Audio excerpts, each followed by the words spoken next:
Hello আসসালামু আলাইকুম everyone, আশা করছি সবাই ভালো আছেন।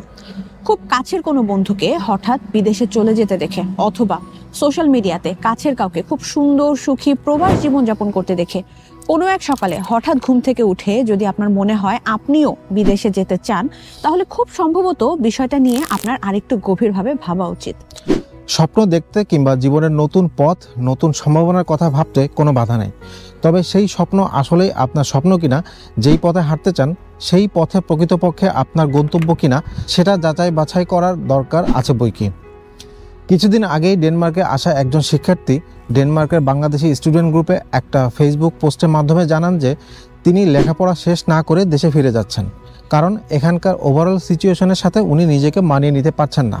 ওই একই গ্রুপে আরেকজন শিক্ষার্থী পোস্ট করেছেন যে তিনি পড়াশোনা শেষ করে আগামী বছর দেশে ফিরবেন ব্যক্তিগত কারণে। এই দুইটা গল্পের প্লট কিন্তু ভিন্ন।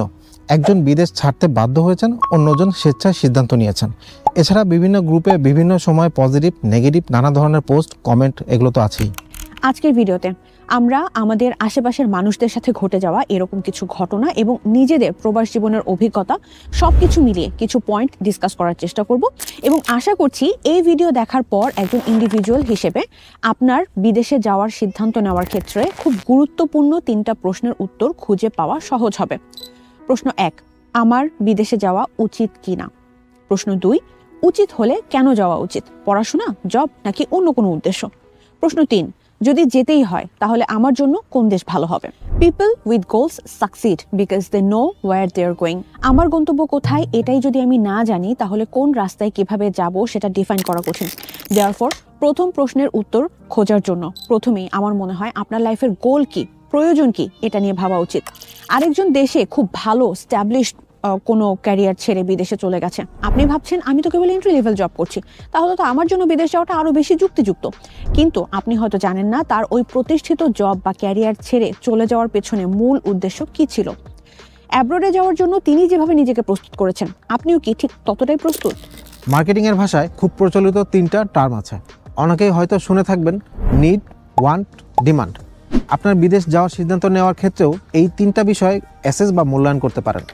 সেই সাথে কয়েকটা প্রশ্নের উত্তর খোঁজার চেষ্টা করতে পারেন, যেমন 1, দেশের যেই লাইফ এবং ক্যারিয়ার ছেড়ে আপনি বিদেশে যেতে চাচ্ছেন সেটা হচ্ছে বিদেশের লাইফ এবং ক্যারিয়ার আপনাকে বেটার কিছু দিবে কিনা। আপনার শর্ট টার্ম এবং লং টার্ম পরিকল্পনা, যেমন দেশে থেকে আগামী 5 থেকে 10 বছরে আপনি কতটুকু এফোর্ট দিয়ে কেমন লাইফ গেইন করতে পারবেন, আর বিদেশে গেলে এই 5 থেকে 10 বছরে আপনি কি গেইন করতে পারবেন, এটার একটা in general calculation as well as comparison করতে পারেন। যদিও লাইফে কোনো কিছুই গ্যারান্টিড না, লাইফ ইজ অলওয়েজ আনসার্টেন, তারপরও আপনার সিচুয়েশন বিবেচনা করে আপনি একটা যৌক্তিক কম্প্যারিজন চালিয়ে করতেই পারেন। পয়েন্ট 2, একটা নতুন দেশ, আবহাওয়া, পরিস্থিতি সব কিছু সামাল দেওয়ার মতো ফিজিক্যাল এবং মেন্টাল স্ট্রেংথ আপনার আছে কিনা। এখানে কিছু বিষয় মাথায় রাখা উচিত বলে আমার মনে হয়। অনেকেই মনে করেন এগুলো কোনো ব্যাপার না, একবার চলে যেতে পারলে সব ম্যানেজ করে নেওয়া যাবে, কিন্তু ব্যাপারগুলো এতটাও সহজ না।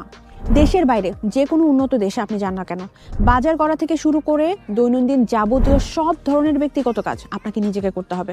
এখানে চাইলেই আপনি রাস্তায় বের হয়ে রিক্সা বা সিএনজি ডেকে কোথাও যেতে পারবেন না, অথবা রাস্তার মাঝখান থেকে লাফ দিয়ে পাবলিক বাসে উঠে যেতে পারবেন না। আপনাকে হেঁটে গিয়ে নির্দিষ্ট স্টেশনে ট্রান্সপোর্টের জন্য ওয়েট করতে হবে। নিজেদের গাড়ি থাকলে সেই গাড়ির ম্যানেজমেন্টও নিজেকে করতে হবে।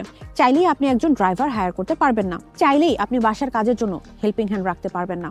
ঘরবাড়ি মেইনটেনেন্স, ক্লিন করা, বাজার করা, রান্না করা, এমনকি বাসার সামনের বা পেছনের ইয়ার্ডের টেক কেয়ারও আপনাকে করতে হবে। সুতরাং আপনার লেখাপড়া কিংবা 8 থেকে 10 ঘন্টার জব এ ধরনের মূল কাজগুলোর বাইরে প্রতিনিয়ত এসব নিত্য প্রয়োজনীয় বাধ্যতামূলক কাজ করার জন্য যথেষ্ট শারীরিক এবং মানসিক শক্তি আপনার আছে কিনা বিদেশে আসার প্ল্যান করার আগে অবশ্যই এই বিষয়গুলো গুরুত্ব দিয়ে ভাবা উচিত। আদারওয়াইজ ভিডিওর শুরুতে যে শিক্ষার্থীর উদাহরণ দেওয়া হয়েছিল, যিনি এই সব ধরনের সিচুয়েশন মিলিয়ে শারীরিক এবং মানসিক চাপ নিতে না পেরে দেশে ফিরে গিয়েছেন, এ ধরনের উদাহরণও কিন্তু কম না। নাম্বার 3, আপনার লক্ষ্য, শারীরিক এবং মানসিক প্রস্তুতি এসব কিছুর পরেই যে বিষয়টা সবচেয়ে গুরুত্বপূর্ণ সেটা হলো ফাইন্যান্স। একটা নতুন দেশে গিয়ে সেখানে পেপারস বা ডকুমেন্ট ঠিকঠাক করে কোনো ইনকাম সোর্স ম্যানেজ করার আগ পর্যন্ত 2-4-5 মাস সার্ভাইভ করার মতো যথেষ্ট ফাইন্যান্সিয়াল ব্যাকআপ আপনার আছে কিনা সেটাও ভালোভাবে যাচাই করে নেওয়া উচিত। পুরো বিশ্বেই এখন আনস্টেবল ফাইন্যান্সিয়াল সিচুয়েশন চলছে। এই অবস্থায় আপনি যেই দেশেই যান না কেন অবশ্যই মিনিমাম 3 থেকে 6 মাসের ফাইন্যান্সিয়াল ব্যাকআপ নিয়ে মুভ করা উচিত বলে আমি মনে করি। 4 নম্বর পয়েন্ট, এই স্টেপের last but not the least point, সেটা হলো রিটার্ন অন ইনভেস্টমেন্ট। যে ইনভেস্টমেন্ট করে আপনি বিদেশে যেতে চাচ্ছেন সেটার রিটার্নে আপনি আসলে কি ফেরত পাচ্ছেন, কতটুকু ফেরত পাবেন, কত দিনে ফেরত পাবেন, এটার অ্যাটলিস্ট লেজিটিমেট একটা হিসাব করে তারপর সিদ্ধান্ত নিতে পারেন। এবার দ্বিতীয় পয়েন্টে যদি ফোকাস করি, আপনার সার্বিক পরিস্থিতি বিচার করে কোন ক্যাটাগরির ভিসায় আপনার যাওয়া উচিত, এই বিষয়টা খুবই কেয়ারফুলি অ্যানালিসিস করে আগানো উচিত। অনেকেই আমাদের কাছে জানতে চান দেশে ডাক্তার, ইঞ্জিনিয়ার কিংবা টিচিং প্রফেশনে 10 থেকে 15 বছরের ওয়ার্ক এক্সপিরিয়েন্স আছে। এখন স্টুডেন্ট ভিসায় যাওয়াটা কতটুকু লজিক্যাল। আবার অনেকে আছেন যারা স্টাডিতে ফিরতে চান না, কোনো রকম একটা ওয়ার্ক পারমিট বা ভিজিট ভিসা ম্যানেজ করে হলেও বিদেশে চলে আসতে চান।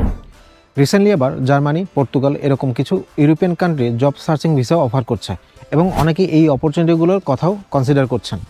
তো এই ডিসিশনটা নেওয়ার ক্ষেত্রে আপনার কয়েকটা পয়েন্টস বিবেচনায় রাখতে পারেন। যেমন নাম্বার 1, আপনি একা মুভ করছেন নাকি ফ্যামিলি নিয়ে মুভ করছেন। অনেকেই বিদেশে স্পেসিফিকলি ইউরোপে মুভ করতে চান, কারণ বর্তমানে ইউরোপে 29টা সেনজেন কান্ট্রি আছে এবং বেশ কিছু ইউরোপিয়ান কান্ট্রিতে সেনজেন ভিসায় এন্ট্রি করা তুলনামূলকভাবে সহজ। সেক্ষেত্রে অনেকেরই প্ল্যান থাকে যে কোনোভাবে ইউরোপের একটা সেনজেন কান্ট্রিতে ঢুকে পরে সেটেলমেন্টের জন্য আবার অন্য কোনো সেনজেন কান্ট্রিতে মুভ করা। তো এই ক্ষেত্রে যদি কেউ ফ্যামিলি নিয়ে মুভ করতে চান সেটা কিন্তু বেশ রিস্কি এবং অনেক ঝামেলাপূর্ণ হতে পারে, এবং ফ্যামিলি মেম্বার যত বাড়তে থাকবে আপনার খরচের পরিমাণও কিন্তু তত বাড়তে থাকবে। আবার অনেকেই যারা স্টুডেন্ট ভিসায় ফ্যামিলি নিয়ে মুভ করার কথা ভাবেন, তাদের ক্ষেত্রে যদি স্কলারশিপ না থাকে এবং যদি টিউশন ফি দেওয়ার ব্যাপার থাকে, তখন আপনাদের ডিপেন্ডেন্ট যিনি থাকবেন তিনি আর্ন করে আপনাকে সাপোর্ট করতে পারবেন কিনা বা কতটুকু সাপোর্ট করতে পারবেন, এই বিষয়গুলো কনসিডারেশনে রাখা জরুরি।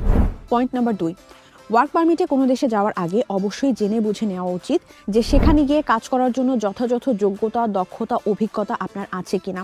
শুধুমাত্র কোনো এজেন্সি কিংবা দালালের কথার উপর ভিত্তি করে ভরসা করে কোনো দেশে ওয়ার্ক পারমিটে আপনি যদি চলে যেতেও পারেন এবং ওই দেশে আপনার খুব পরিচিত কাছের কেউ না থাকে, অনেক হাই চান্স থাকতে পারে যে যাওয়ার পরের জার্নিটা আপনার জন্য সহজ নাও হতে পারে। এই দিক থেকে বিবেচনা করলে আপনার যদি মনে হয় যে কোনো দেশের ওয়ার্ক পারমিটে যাওয়ার জন্য স্ট্যান্ডার্ড কোয়ালিফিকেশন ডেমনস্ট্রেট করার মতো ইনাফ কনফিডেন্স কিংবা স্কোপ আপনি পাচ্ছেন না, সেক্ষেত্রে স্টুডেন্ট ভিসার অপশনটা আপনার জন্য কম্প্যারেটিভলি সেফ অপশন হতে পারে যদি স্টুডেন্ট ভিসা যাওয়ার কোয়ালিফিকেশন আপনার থেকে থাকে। পয়েন্ট নাম্বার 3, অনেকেই 6 মাস বা 1 বছরের শর্ট কোর্স, ডিপ্লোমা কোর্স কিংবা সার্টিফিকেট কোর্সের কথা চিন্তা করেন। এক্ষেত্রে যাদের টার্গেট শুধুমাত্র স্কিল ডেভেলপমেন্ট এবং সেই কোর্স করে আবার দেশে ফিরে আসতে চান তাদের কথা ভিন্ন, কিন্তু যারা সেটেলমেন্টের উদ্দেশ্যে বিদেশে যেতে চান তাদের জন্য এই ধরনের 6 মাস বা 1 বছরের কোর্সগুলো কতটুকু বেনিফিশিয়াল এটা অবশ্যই আগে বিবেচনা করে নেবেন, কারণ এই ধরনের কোর্সগুলোতে কিন্তু আফটার স্টাডি ওয়ার্ক পারমিটের ক্ষেত্রে অনেক ধরনের রেস্ট্রিকশন থাকে। সুতরাং লং টার্ম বিদেশে থাকার প্ল্যান করলে অথবা সেটেলমেন্টের প্ল্যান থাকলে ফুল ডিগ্রি কোর্সগুলোতে চুজ করাটা ওয়াইজ। এভাবে টার্গেট এবং সিচুয়েশন অনুযায়ী আপনি আপনার ভিসা ক্যাটাগরি সিলেক্ট করে নিতে পারেন। আজকে টপিকের শেষ ধাপ, কোন দেশে যাবেন। এর আগের ধাপে আপনি হয়তো সিলেক্ট করে ফেলেছেন যে কোন ক্যাটাগরির ভিসা আপনার জন্য সুইটেবল। সো এখন সেই ক্যাটাগরি ওয়াইজ আপনি কান্ট্রি সিলেক্ট করে ফেলতে পারেন। এই ধাপটাকে যদি আমি আরও ছোট 2টা ধাপে ভাগ করি, যেমন 1 student visa, 2 work permit visa বা অন্য যে কোনো ভিসা। যদি কেউ স্টুডেন্ট ভিসায় যেতে চান তাহলে কিছু পয়েন্ট বিবেচনা রাখতে পারেন, যেমন 1, আপনি সিঙ্গল স্টুডেন্ট হিসেবে যেতে চান নাকি ফ্যামিলি সহ মুভ করতে চান। কারণ ফ্যামিলি সহ মুভ করতে চাইলে আপনাকে অনেক চিন্তা ভাবনা যাচাই বাছাই করে কান্ট্রি সিলেক্ট করতে হবে, যেহেতু অনেক কান্ট্রিতেই ফ্যামিলি বা ডিপেন্ডেন্ট নেওয়ার ব্যাপারে রেস্ট্রিকশন থাকে। Number 2, work permit. আপনি যে দেশে যেতে চান সেই দেশে স্টুডেন্ট হিসেবে আপনি কত ঘন্টা ওয়ার্ক পারমিট পাচ্ছেন, আর আপনার ডিপেন্ডেন্ট থাকলে তার ওয়ার্ক পারমিট আছে কি না, থাকলে সেটা কত ঘন্টা থাকছে, এই সব মিলিয়ে আপনাদের ইনকাম কত হতে পারে এই বিষয়টা। ফাইন্যান্সিয়াল ইস্যু, যেমন আপনার টিউশন ফি আছে কিনা, আপনি স্কলারশিপে যাচ্ছেন কিনা, টিউশন ফি দিতে হলে সেটা দেশ থেকে দিয়ে যেতে হবে কিনা, ব্যাংক স্টেটমেন্ট লাগবে কিনা, ওই স্পেসিফিক দেশে খরচ কেমন, মিনিমাম কেমন ব্যাকআপ নিয়ে যেতে হবে, এবং এই সব ধরনের এক্সপেন্স বিয়ার করার মতো ইনাফ ফাইন্যান্সিয়াল ব্যাকআপ আপনার আছে কিনা, এবং সব কিছুর পরে আপনাকে যদি দেশে ফ্যামিলিতে কন্ট্রিবিউট করার প্রয়োজন পড়ে সেটা আপনি হ্যান্ডেল করতে পারবেন কিনা, এই বিষয়গুলো অবশ্যই ভেবে নেবেন। আরেকটা ইম্পর্টেন্ট পয়েন্ট, লেখাপড়া শেষ করার পরে ওই দেশে আপনাকে কত দিনের জব সিকিং পারমিশন দেওয়া হবে। কেউ যদি ওয়ার্ক পারমিটে যেতে চান, প্রথমে ওয়ার্ক পারমিটের আন্ডারে পার্মানেন্ট রেসিডেন্সিয়াল রুলস বা লগুলো সম্পর্কে জেনে নেবেন। আমাদের দেশ থেকে এজেন্সির মাধ্যমে যেই জব ভিসাগুলো দেওয়া হয় সেগুলো সাধারণত আনস্কিল ক্যাটাগরি হয়, এবং নর্মালি হোয়াইট কলার জব বা স্কিল ক্যাটাগরির জব না হলে ফ্যামিলি নিয়ে মুভ করা কিংবা পরবর্তীতে ফ্যামিলি মেম্বারদেরকে নিয়ে আসাও অনেক ক্ষেত্রে অনিশ্চিত হয়। সুতরাং আপনার যদি ফ্যামিলি নিয়ে সেটেল হওয়ার প্ল্যান থাকে তাহলে এই বিষয়টা অবশ্যই মাথায় রাখবেন। আনস্কিল ওয়ার্ক পারমিটে সাধারণত যেই দেশগুলোতে পাঠানো হয়, যেমন রোমানিয়া, পোল্যান্ড, পর্তুগাল, সাইপ্রাস, এই ধরনের দেশগুলোর এম্বাসি কিন্তু আমাদের দেশে নাই।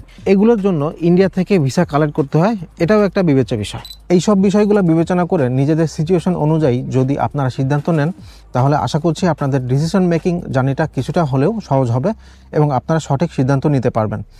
আজকের ভিডিও এখানে শেষ করছি। আল্লাহ হাফেজ। আল্লাহ হাফেজ।